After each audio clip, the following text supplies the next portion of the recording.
Welcome to Nasdaq Trade Talks. I'm Jill Malandrino, global markets reporter at Nasdaq, with daily insight on the Nasdaq-100 index, or the NDX, which is made up of 100 of the largest domestic and international non-financial innovative companies listed on Nasdaq.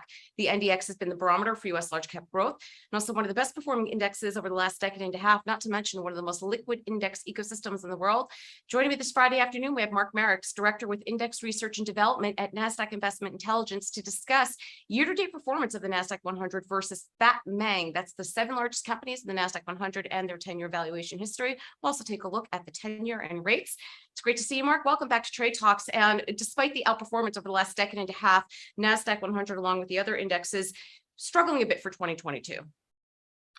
Yeah, Jill, that's the understatement, right? Hard to believe we're down about 32% year to date on the Nasdaq-100.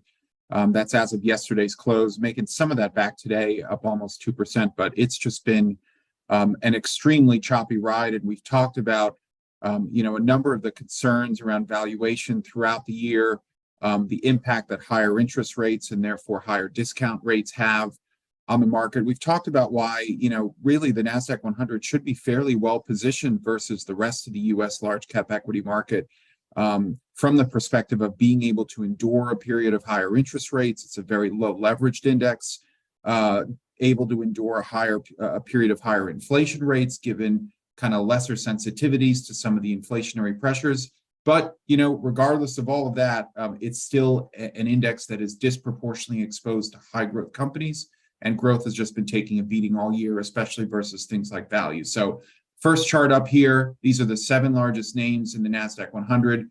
You see Facebook at the very bottom there, down over 50% year to date. You've got NVIDIA also down close to 50%.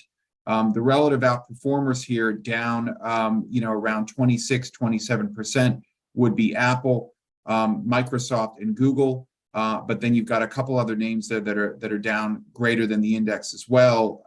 Names like Tesla, and like I mentioned, Amazon and Meta there before that. So really fast decline in the price for a lot of these, especially beginning in Q2.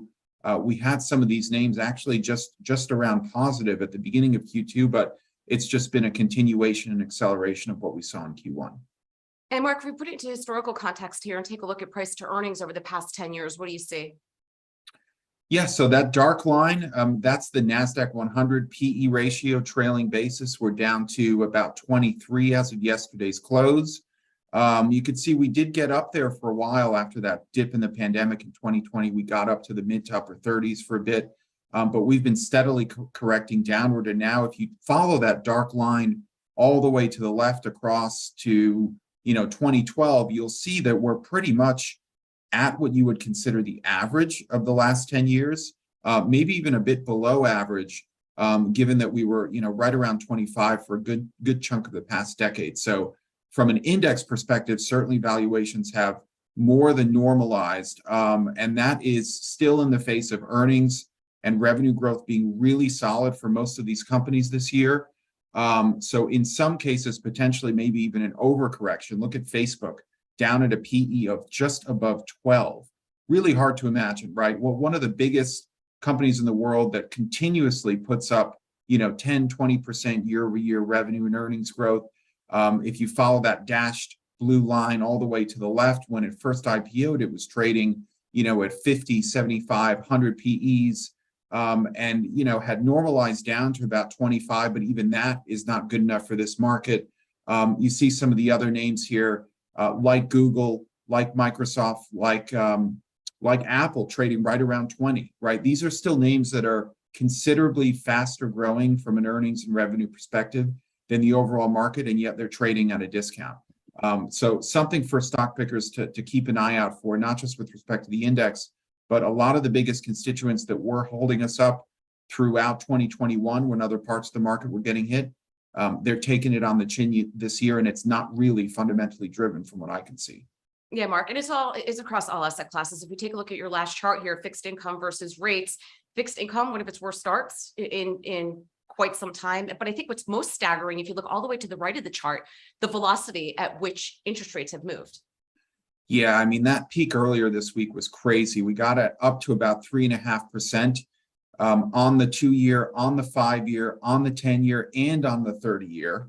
That has since come down a little bit, but you could see the pain in fixed income, double-digit losses year to date, sort of regardless of what index you look at, whether it's investment grade, whether it's high yield, fixed income investors nursing some of the worst year-to-date losses, like you mentioned, that we've seen in a 50-year history that we have index returns for. You really probably have to go back around 100 years to find a similarly bad start to the year for fixed income.